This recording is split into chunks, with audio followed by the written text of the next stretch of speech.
Start. Hey, good morning, everybody. Welcome to Coffee with Jen and Sharon. Yeah, good morning. It should be coffee, but actually it's like remnants of my yogurt. It's not very appealing. Running late this morning. We were actually 2 minutes late to join everybody here because we were too busy chatting about the junk in our houses. I know. So wait, Sharon, I have a question for you before we get started, because sometimes I like to take us off topic before we even get going. But Halloween is coming up pretty soon, and I have a question for you. You and I both live in old homes. Is your home haunted? Do critters that live in the walls count as hauntings? No, that's just expected. No. That is baseline normal for Shaker Heights, Ohio. Well, I haven't heard any hauntings other than actual animals. Okay. But I will tell you that my daughter used to say there was a witch who lived in the laundry chute. So maybe it's one of these things where children can see the things that we can't. Although I think she's outgrown it, so I guess she doesn't live there anymore. Perfect for Halloween. That is perfect. Well, I want to tell you that I think that our house might be haunted because before we went live, Sharon and I were talking about how I just got a new old piece of furniture in my office, because there's always a place in your house where the old stuff goes to die. And in our house, for the most part, it's our third floor is our repository of grandma's old furniture. My husband's grandmother's chair, my parents' old bureau. It's filled with old stuff up there, and it just kind of goes up there until the next thing pushes it out. Yes. So, I mean, it's a nice space for guests. It's fine, but it doesn't get used all that often. But I've learned now, since my kids are out of the house, there are times when we hear things up on that third floor and neither of us is up there and the cats are not up there. So I'm fairly certain that our house is haunted. Viewers, I think she has live animals. No, please. I promise you. I know. We've had flying squirrels, raccoons, regular squirrels. We know. And mice, that's just like basic level. We know what that sounds like. This is like footsteps I hear. That is. Well, and also my husband used to be his office, was on the third floor. And there's a door that closes. It was the maid's room. Back in the day, people, you had live-in help. I have never had it, but people did. It doesn't come with the house, unfortunately. No, it does not. But there's a room that was called that would have been the maid's room. That was his office. And he would be in there working. And he said, somebody knocked on the door and he went to open it. Nobody there. What? Mm-hmm. So, yeah. It's a little spooky on our third floor. That is a little spooky. I'm going to be free to hang out up there. I don't know. That's what I would share that. Maybe for Halloween night, huh? Yeah, I stay out of there on Halloween for sure. So that's not really what we came here to talk about today, Sharon. We should come back and talk about houses and junk and stuff another day. I have lots to say about that. But I also have lots to say, and I'm sure you do too, Jen, about today's topic, which is helping our kids learn to advocate for themselves, which is so important. Yes. And takes such a long time. I am still learning it. I'm still learning. Okay. It. So I have a lot of thoughts on this. I'm very pro kids advocating for themselves. Yeah, so I know you are. I will say my number one thing is practice. And I feel like this, I don't think it's ever too late or too early to start. Mm-hmm. But my kids are so sick of making them do things. Like give us an example. Like I have them go up when we go to the doctor. I hang back and I say, go give them your name. And now they're used to that drill, but they still roll their eyes at me like, oh, I didn't know you were going to make me say my name at the doctor. Well, I always do. So you're going to do it. And then the other day, one of my kids had to go for lab work and they were like, I hate that. Which was fine. The lab work was fine, but it was an unfamiliar location. It was a new desk. It wasn't like going to the pediatrician, the same windows always, and saying, my name is such and such, where they kind of know you already. It was like at the hospital and you had to go. So I felt like, okay, this is good practice. But in that case, I was happy to give a little crutch because I was like, they were like, what do I say? So I say, all you say is my name is such and such, and I'm here for my lab work.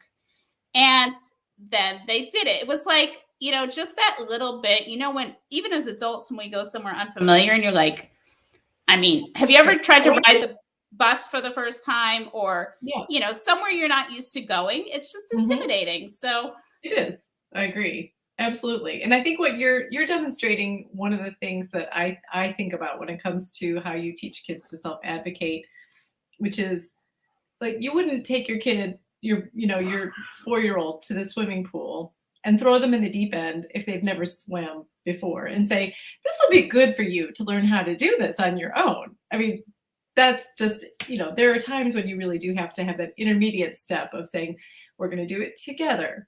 Then I'm going to slowly let you do it on your own. And then I'm going to step back completely and let you do it. So can you hear my cats? So they sparring?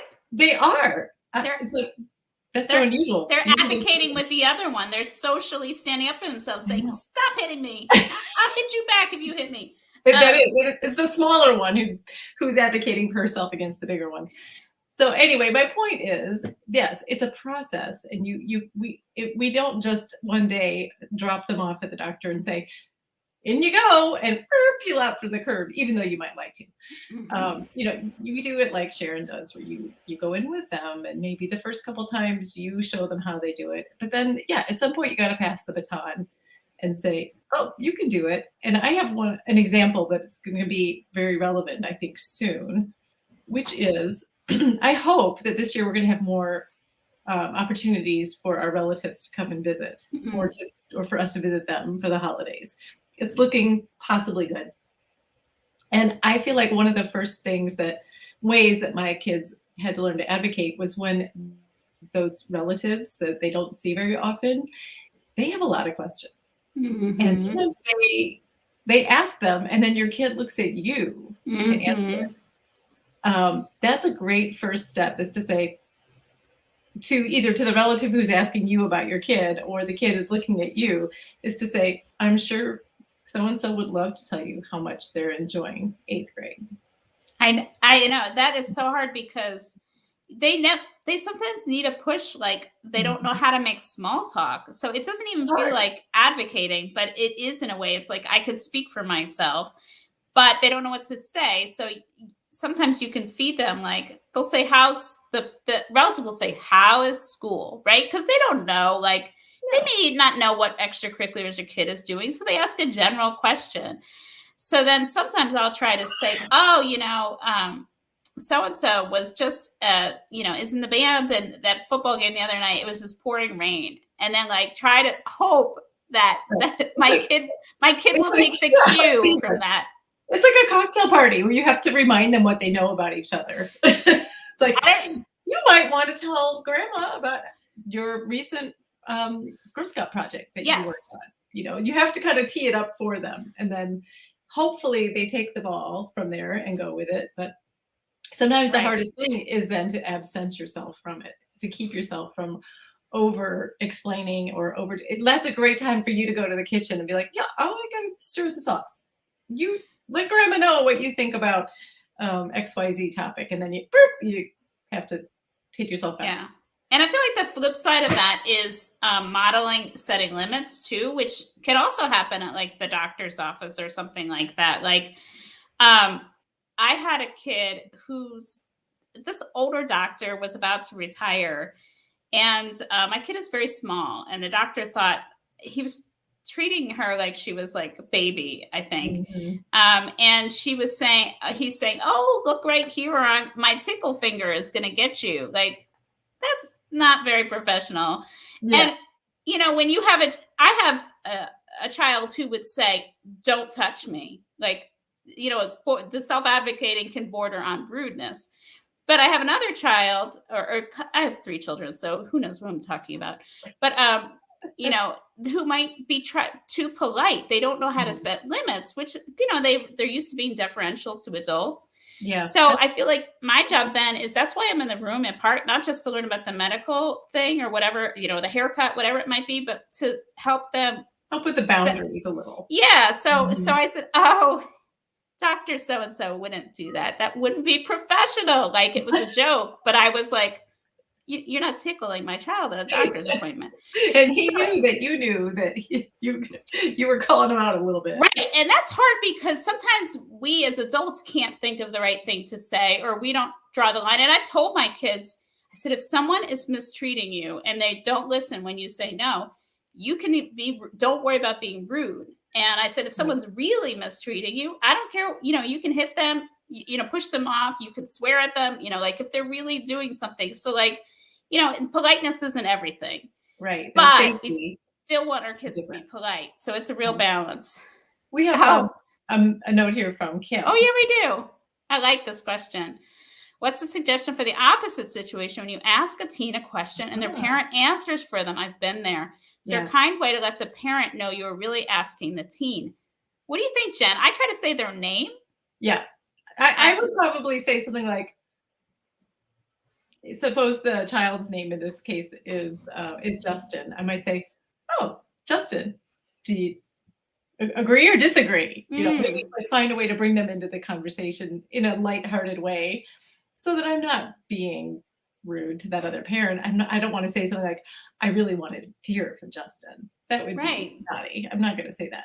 But I really do want to hear what Justin had to say in this case. So I might find like a humorous way to kind of to bring him back in. And I understand why it happens sometimes, because if you have a kid who's shy and maybe Justin is painfully shy, the parent might be thinking, I'm helping out. I'm prompting, I'm smoothing things. Or yeah. So I do think that happens sometimes. Or we just get exuberant. We're excited. We want to share. And it's not always our news to share. It's really hard to know when to back off. That happens a lot with college. You're going to find that out. That's in your that could be a whole other conversation. Stephanie says, I always let my son speak for himself, but dad is a helicopter dad. Well, yeah, there's always, different people who do it different ways, but dad's not always there, right? So right. Your kid will get practice. Please keep the comments and questions coming. We love to hear your input. And Jen, I have a question for you and for anybody else. What about advocating for yourself at school with teachers? Now, this can come in when you have an IEP and you have a kid who you really want to manage, their accommodations or whatever it might be. But it's true for all kids. At some point, if the teacher, they miss an assignment, or whatever it might be, we want them to reach out to the teacher. Yeah, and actually, I have really good rationale for this, which is, I think many times the teacher is going to be more accommodating if they hear the request from the student than if they hear it from the parent. That's interesting. If the parent gets on the online gradebook and says to the teacher, I think so-and-so handed in this assignment. Can you please check? The teacher's going to look, I'm thinking, either way. But if it's a case where the student says, hey, Miss So-and-so or Mr. So-and-so, I really think I did this assignment and I don't see it, or I couldn't get to this assignment this week because I wasn't feeling well. I was wondering if I could have an extra day. I think teachers are impressed that the student will take that step to take the responsibility, and they're probably a little more likely to be lenient or helpful. So you can pitch it to your kid that way and say, and not just be like, it's your job, you need to do this. You could be like, you know what? I think as a strategy, this could really help you. If you reach out to Mr. or Mrs. So-and-so, I think it'll go a lot farther than if I say something. I think that's brilliant because it gets buy-in from your kid too. It's not just that you're telling them what to do. It's like, absolutely, you're going to get a better result. Right. And it will hopefully pay dividends down the road. If they're going to go to college, and especially if they do have an IEP and they're going to college, they really do need to be able to advocate for those times. I have a friend, this happened to her just this week. It was midterms at her daughter's college. Her daughter recently was diagnosed with a learning difference, and she needed more time on her exam. And she texted mom and said, I really had a hard time with this exam and I ran out of time. Should I tell the professor? And mom's like, absolutely, you definitely should, because this is something that you need, and you've been diagnosed as having this issue. So yes, this is the perfect time for you to go and talk to your professor about it. And that sounds like the perfect balance too. Like it's not that our kids can't ask us, should I Right. speak up or whatever. We can be a sounding board. We might not always know the answer, but I think that's fine. Like I might ask my spouse, oh, do you think I should ask about this? Like you just, want another opinion, but you then go and do the thing yourself. Yeah, it might just give them that confidence that they needed to be able to say, yes, I do deserve to stand up for myself on this particular issue. Stephanie has a comment. My son's in 10th grade and has learned to communicate with his teacher now, especially during pandemic Zoom. He got so introverted and slack on his assignments. I said, you're responsible for your work, and he has matured. That's wonderful. Another thing that I think did come out of the pandemic, like Stephanie's saying, it could go both ways. Like some kids without that in-person accountability, it became really hard. But on the flip side, the online component of school, I think, helped a lot of kids learn how to email their teacher because actually, I think it taught some of them that there is a thing called email. Because if you don't know this, kids don't like email. Everything is text or Snapchat. Email is so old-fashioned to them, and they don't get it. It's true. They don't know why they have to look at it, but they've learned. I keep sending emails to my teenager. I send emails to all my kids, and I send it to the oldest is the worst, actually, which you'd think it wouldn't be. But I say, did you read my email?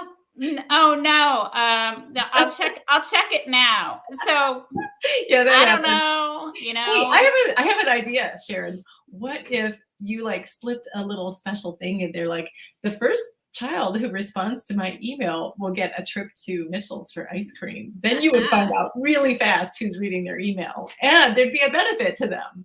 Yes, that might be bribery. I'm not sure. I don't know. It might be seeding discontent among the children too. I don't know about that one. Please don't take all of your parenting advice from us. Sometimes we're not right. Sometimes we're figuring it out too. For sure.